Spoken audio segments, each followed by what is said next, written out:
बिस्मिल्लाहिर्रहमानिर्रहीम। अस्सलाम वालेकुम नादरीन, आप यूट्यूब चैनल देख रहे हैं। मैं इमरान खान हूँ। नादरीन, पाकिस्तान में जो 27वीं आईनी तरमीम हुई है, उस तरमीम के हवाले से बिलाखिर अब अक़वाम मुत्तहिदा का स्टेटमेंट भी आ गया है। अक़वाम मुत्तहिदा ने इसके ऊपर बड़ा खुलकर स्टेटमेंट दिया। अक़वाम मुत्तहिदा के इंसानी हकूक़ का जो सेल है, उसने 27वीं आईनी तरमीम पर बड़े अहम सवालात उठा दिए हैं। इसको BBC ने भी रिपोर्ट किया है। जो इंपॉर्टेंट चीज़ें मैं आपके सामने रख देता हूँ।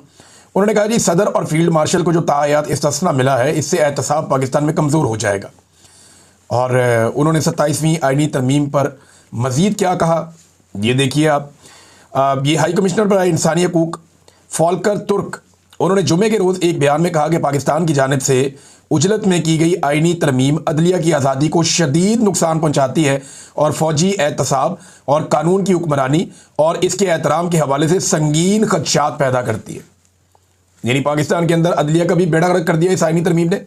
और वो कैसे किया, देखिए, अदलिया पूरी तरह से सियासतदानों के कंट्रोल में आ गई है और सियासतदान पूरी तरह से एस्टेब्लिशमेंट के या फौजी जर्नलों के कंट्रोल में। लिहाजा अदलिया मुकम्मल तौर पे एक मातहत इदारा बन गया, जैसा कि इमरान खान साहब बार बार कहते हैं। अब अदलिया में जो जजेस आएंगे, उनकी ट्रांसफ़र पोस्टिंग, उनके मामलात, उनका कंट्रोल पूरी तरह से सियासतदानों की उंगलियों पर नचवाने के काबिल हो गए ये जजेस, जो कुछ इस आईनी तरमीम में किया गया। तो अदलिया तो कर देगी फारिग, वो आज़ाद रही नहीं। दूसरी जानिब जिस किस्म की तरमीम में इस्तिस्ना दी गई है फील्ड मार्शल आसिम मुनीर साहब को, इससे जो फ़ौज का एहतसाब होना है या फ़ौजी एहतसाब के जो मामलात हैं या सिविलियन सुपरमेसी के जो मामलात हैं, वो भी ख़त्म हो जाएंगे। कानून की हुक्मरानी ख़त्म हो जाएगी और कानून के एहतराम के हवाले से संगीन खदशात पैदा हो जाएंगे या हो चुके हैं इस आईनी तरमीम के बाद। उन्होंने खबरदार किया कि यह तरमीम उस उसूल के मुनाफी है जो कानून की हुक्मरानी की बुनियाद है और पाकिस्तान में इंसानी हकूक़ के तहफ़्फ़ुज़ की ज़मानत देता है। इंसानी हकूक़ भी फ़र्क। तो 27वीं और 26वीं आईनी तरमीम इतना बड़ा प्रॉब्लम है, और ये जो कुछ इन्होंने अभी 27वीं आईनी तरमीम में कर दिया, इससे तो पाकिस्तान के आइन का इन्होंने हुलिया बिगाड़ कर रख दिया है। ये तमाम तब्दीलियाँ मिलकर अदलिया को सियासी मुदाखलत और इंतज़ामिया के कंट्रोल के ताबे करने के ख़तरे को बढ़ा देती हैं। ना इंतज़ामिया और ना ही पार्लियामेंट को इस पोजीशन में होना चाहिए कि वो अदलिया को कंट्रोल करे, उसकी रहनुमाई करे, और अदलिया को अपने फैसलों में किसी भी सियासी असर रसूख से दूर रहना चाहिए। अब जनाब, ये एक है रिपोर्ट। अक़वाम मुत्तहिदा ने भी बता दिया कि पाकिस्तान के अंदर 26वीं और 27वीं ख़ास तौर पे जो आईनी तरमीम है, इसने पाकिस्तान के आइन का ना सिर्फ हुलिया बिगाड़ा, बल्कि इंसानी हकूक़, पाकिस्तान में कानून की सरबुलंदी, पाकिस्तान में फ़ौज का एहतसाब, पाकिस्तान में अदलिया की आज़ादी, ये सारी चीज़ें अंडरमाइन होकर ख़त्म हो चुकी हैं। ये है 27वीं आईनी तरमीम का कारनामा। एक अमेरिकन पेपर है नादरीन, और इसके अंदर एक बड़ी इंपॉर्टेंट चीज़ छपी है foreign affairs United states of America से। ये लिखते हैं, पाकिस्तान में खामोश मार्शल लॉ लग चुका है। अगर ये पूरी खबर आप पढ़ें ना, इसका पूरा आर्टिकल आप पढ़ें, तो आपको समझ आती है कि फ़ौजी हुक्मरानी का एक नया मॉडल पाकिस्तान में बनाया गया। इसमें सारी तफसीलात लिखी गई है, कैसे इमरान खान साहब की हुकूमत को गिराया गया। उसके पीछे ये भी कहा गया कि जनाब उसके पीछे फ़ौजी शामिल थे। फिर शहबाज शरीफ की हुकूमत को बनाया गया। फिर किस तरह शहबाज शरीफ की हुकूमत ने फ़ौजी जर्नैलों के ऊपर इन्हिसार किया। फिर आहिस्ता आहिस्ता किस तरह फ़ौज का सियासत के अंदर मुदाखलत बढ़ता गया। फिर हाइब्रिड मॉडल एक बना दिया गया, दोगला निज़ाम। और उसकी ख्वाजा आसिफ, जो पाकिस्तान का वज़ीर दिफा है, वो बैन अल-अक़वामी मीडिया के ऊपर बैठ के तारीफ़ें करता रहा। तो ये पूरा आर्टिकल इस बारे में लिखा है कि पाकिस्तान में अमली तौर पर एक मार्शल लॉ लग चुका है, और ये एक नई तरह का मार्शल लॉ है, खामोश मार्शल लॉ। ये रोला रोला डाल के मार्शल लॉ नहीं लगा।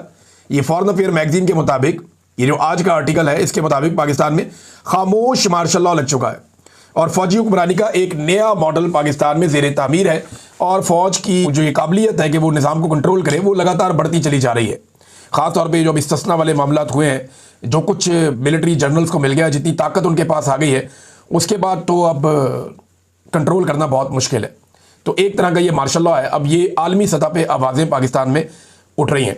एक और बड़ी इंपॉर्टेंट खबर है, ये सिद्दीक जान साहब ने शेयर की, और ये बड़ी तकलीफ दे खबर है। उन्होंने बताया कि शौकत खानम के अकाउंट्स बंद, जान बचाने वाली अद्वियात की इंपोर्ट रुक गई है, इंसानी जाने खतरे में, और अकाउंट बंद करने वालों के भी नाम सामने आ गए। अब ये तो बड़ी ज़्यादती है। देखें, शौकत खानम अस्पताल वो है जिसको सारे ओवरसीज़ पाकिस्तानी या पाकिस्तान के अंदर बहुत सारे लोग इसको फंडिंग करते हैं। जब भी ये कहीं पे पैसा मांगते हैं तो पाकिस्तानी फौरी तौर पे पैसा हाजिर कर देते हैं। वजह यह है कि वहाँ पे गरीब लोगों का, बहुत सारे लोगों का मुफ्त इलाज भी होता है। जो लोग अफोर्ड कर सकते हैं वो पैसे देकर इलाज करवा लेते हैं, जो अफोर्ड नहीं कर सकते उनका मुफ्त इलाज भी होता है।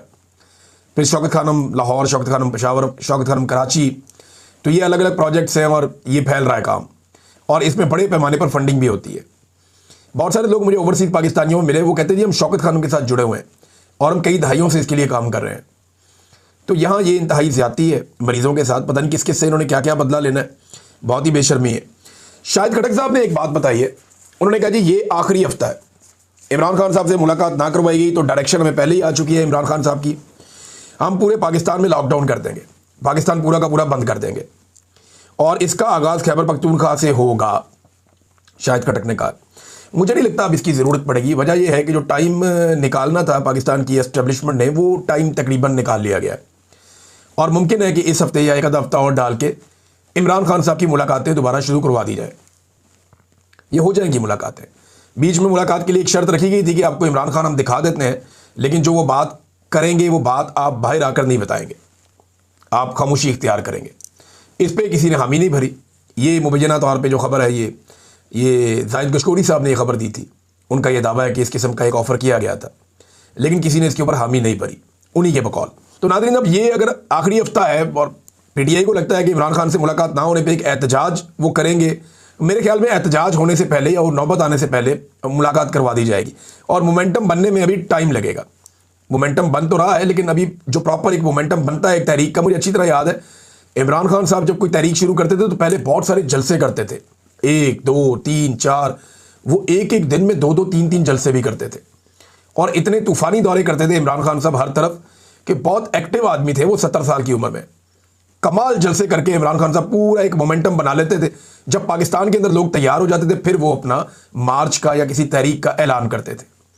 अब इस वक्त जो है पाकिस्तान तहरीक इंसाफ जो है वो महीने में एक आधा जलसा करती है या महीने में 2 जलसे करती है, तो वो मोमेंटम तो नहीं बन रहा ना। इमरान खान साहब ने तो वर्ल्ड रिकॉर्ड लगाया हुआ है जलसों का, जब उन्होंने मोमेंटम बनाना होता था। बहरहाल अभी तो इमरान खान साहब जेल में हैं, बाहर लोग जो मौजूद हैं उन्हीं को काम करना पड़ेगा। नाज़रीन, पाकिस्तान की रियासत ये पहली दफ़ा नहीं कर रही जो इमरान खान साहब के साथ हुआ। ये इन्होंने 1971 में भी किया था और फिर उसका खुमियाजा भी भुगता था। उस वक्त भी इन्होंने कुछ लोगों को सीने से लगा लिया था और कुछ लोगों को दुत्कार दिया था। आज भी एस्टेब्लिशमेंट ने मरियम नवाज और बिलावल को सीने से लगाया हुआ है, जबकि सुहेल अफरीदी जैसे मिडिल क्लास का आदमी है ना, ये एलीट क्लास की नुमाइंदगी करते हैं मरियम और बिलावल। तो एलीट क्लास के बच्चों को, जो सियासी बच्चे हैं, उनको सीने से लगाया हुआ है और जो गरीब का बच्चा है, जो एक मिडिल क्लास फैमिली से है, सुहेल अफरीदी, उसको इन्होंने धुतकारा हुआ है। इनको जहाज़ों में बिठा बिठा के सरकारी प्रोटोकॉल के साथ पूरी दुनिया की सैर करवाई जाती है। उसको जनाब अपने लीडर से मिलने के लिए अडियाला जेल के बाहर सड़क पे बैठना पड़ता है। वो ये बड़ा फ़र्क है, बहुत फ़र्क है। और ये पाकिस्तान की एस्टेब्लिशमेंट का डाला हुआ गंद 1971 में पूरे मुल्क के सामने आया था। खुदा ना खास्ता अब अगर दोबारा ऐसा कुछ हुआ तो इसके लिए जिम्मेदार यही एस्टेब्लिशमेंट होगी। जिन्होंने पहले ये गंद मारा वही लोग अब दोबारा वही हरकतें कर रहे हैं। अब कई हफ्तों तक मरियम नवाज जो है पाकिस्तान से बाहर ट्रैवल करती रहती है, यानी जाती है बाहर, ट्रैवल करती है, घूमते फिरते हैं, वापस आ जाते हैं, कोई नहीं पूछता क्या काम किया। सुहेल अफरीदी इमरान खान से मिलने के लिए अडियाला जेल तक आ जाए अदालती ऑर्डर लेकर, तो उसके ऊपर तनकीद के निश्तर चलाते हैं कि जनाब सूबा कैसे चलेगा। भाई जिस वक्त मरियम नवाज जाती है बैरूनी दौरों पे या छोटी सी सर्जरी पे या कहीं लंदन पहुंच जाती हैं, ब्राज़ील पहुंच जाती हैं, जापान के दौरे पे निकल गए, जब ये खातून जाती है एयरफोर्स वन को इस्तेमाल करते हुए, उस वक्त तो कोई नहीं पूछता कि सूबा कैसे चलेगा। और जब सुहेल अफरीदी सिर्फ इस्लामाबाद तक आ जाता है अपने सूबे से निकलकर, तो उससे कहा जाता है जनाब सूबा कैसे चलेगा। ये एक दोहरा मेयार। पाकिस्तान की मिलिट्री एस्टेब्लिशमेंट इसके पीछे, जर्नैल बाकायदा सहाफ़ियों को ये सवाल देते हैं कि जाके इस किस्म के सवालात पूछो जिससे नफरत की फिजा पैदा हो। यानी एक सवाल ऐसा भी करवाया गया सुहेल अफरीदी से, वो बड़ा जुल्म हुआ। मुझे बड़ी तकलीफ हुई वो सवाल सुन के कि जनाब आप अपने सूबे को एक अलग मुल्क बना देंगे, अलग कर लेंगे। वो जब मुझे बात की लोगों ने, उन्होंने कहा जी हमें बड़ी तकलीफ हुई इस बात से, खैबर पख्तूनख्वा से। उन्होंने कहा ये एस्टेब्लिशमेंट हमारे साथ करना क्या चाहती है, हम पाकिस्तानी हैं, हम हैं पाकिस्तान, पाकिस्तान हमसे है, हम क्यों पाकिस्तान को 2 टुकड़े करेंगे। ये अगर किसी की ख्वाहिश है तो वो खुद अपनी ख्वाहिश बयान करे, हमारे सामने इस तरह की बातें ना फेंकी जाए। तो इस बात की उन्हें बहुत तकलीफ भी हुई थी। तो नाज़रीन, ये मज़ालिम बड़े पुराने चल रहे हैं और अभी तक चल रहे हैं। नवाज शरीफ का एक दावा सामने आया। नवाज शरीफ कहता है कि जी पाकिस्तान टेक ऑफ कर गया, लेकिन नवाज शरीफ इस वक्त इक़्तिदार में तो है, मौजें तो लगी हुई हैं, अपनी बेटी को और अपने भाई को, दोनों को इक़्तिदार दिलवाया हुआ है और ख़ुद भी मौजें कर रहे हैं। लेकिन lieutenant general Sarfaraz Ahmed SIFC वाले, वो तो कह रहे हैं नवाज शरीफ साहब झूठ बोलते हैं। उनका जो स्टेटमेंट है वो ये है कि हमने अपनी मालियाती हालत का सत्यानाश कर दिया है। जो गवर्नर स्टेट बैंक है वो कहता है कि जी बाशी मॉडल बिल्कुल नाकाम हो चुका है। जो मुशीर बराए ये सरमायाकारी है वो क्या होता है उसका, इसके अंदर जो मुशीर है वो ये कहता है जनाब पैसा वैसे ही कोई नहीं आ रहा बाहर से और हमारा गवर्नेंस का मॉडल ही नाकाम है। IMF ने इसके ऊपर एक अलग 225 सफ़ों की रिपोर्ट दे दी। इन्होंने पूरी रिपोर्ट मुबैना तौर पर छापी भी नहीं, उसका जो हिस्सा छापा उसके अंदर IMF ने इनके सारे पोल खोल कर रख दिए। फिर बेरोज़गारी जो है पाकिस्तान की तारीख में कभी ऐसे नहीं हुआ जो अब इन्होंने बेरोज़गारी पाकिस्तान में बढ़ा दी है। महंगाई इन्होंने कहाँ से कहाँ पहुँचा दी, आप मुवाजना करके देख लें इमरान खान साहब के दौर से। कर्जे पाकिस्तान बनने से लेकर अब तक इतने कर्जे नहीं लिए जितने इन्होंने इस दौर के अंदर कर्जे ले लिए। तबाही फेर दी इन्होंने कर्जे ले लेकर। सरमायाकारी पाकिस्तान की 51 साल की कम तरीन सरमायाकारी हो रही है पाकिस्तान में और SIFC बना के मनपसंद अफराद को ठेके दिए जा रहे हैं। ये है जनाब टोटल कहानी। तो नवाज शरीफ का टेक ऑफ अगर ऐसे होता है ना तो नवाज शरीफ से हाथ जोड़ के सारों को कहना चाहिए बड़ी मेहरबानी जनाब टेक ऑफ ना करो, बल्कि तुम सारे बोरिया बिस्तरा बनो, टेक ऑफ करो तो जाओ पाकिस्तान से, जान छोड़ दे पाकिस्तानियों की, पाकिस्तानी खुद अपना मुल्क चला लेंगे। मिलिट्री एस्टेब्लिशमेंट को भी ये खेलने के लिए खिलौने मिले हुए हैं और इनके जरिए से वो अपना उल्लू सीधा करते रहते हैं। ये सिस्टम नाजरीन रोज़ एक बात की गवाही देता है, रोज़ाना ये सिस्टम गवाही देता है कि इमरान खान से ये सिस्टम डरा हुआ है। ये हुकूमत, ये एस्टेब्लिशमेंट, ये इतने कमज़ोर हैं और अंदर से इतने खोखले हैं कि ये एक कैदी की मुलाकात और जेल से उसका कोई बयान बाहर ना आ जाए, इस बात से ये लोग खौफजदा हैं। बेशर्मी के साथ गुजरा आते हैं और अगर कहते हैं जी इमरान खान बड़ी शानदार ज़िंदगी, शाहाना ज़िंदगी गुजारा है जेल में। जनाब उसकी आज तक शक्ल नहीं देखी पाकिस्तानियों ने। गुज़िश्ता 850 दिन हो गए हैं, पाकिस्तानियों ने इमरान खान की शक्ल नहीं देखी, पाकिस्तानियों ने इमरान खान की आवाज़ नहीं सुनी। पाकिस्तान की तारीख में ऐसा कौन सा दूसरा कैदी है? और कुलभूषण यादव की भी बेशरम की वीडियो बाहर आ गई थी, अभिनंदन की वीडियो भी बाहर आ गई थी, एहसानुल्लाह एहसान तुम्हारे कंट्रोल में था, उसका भी तुमने इंटरव्यू छाप दिया था। और भाई हर एक की वीडियो आ जाती है, ऑडियो आ जाती है, हर एक की शक्ल आप दिखा देते हैं।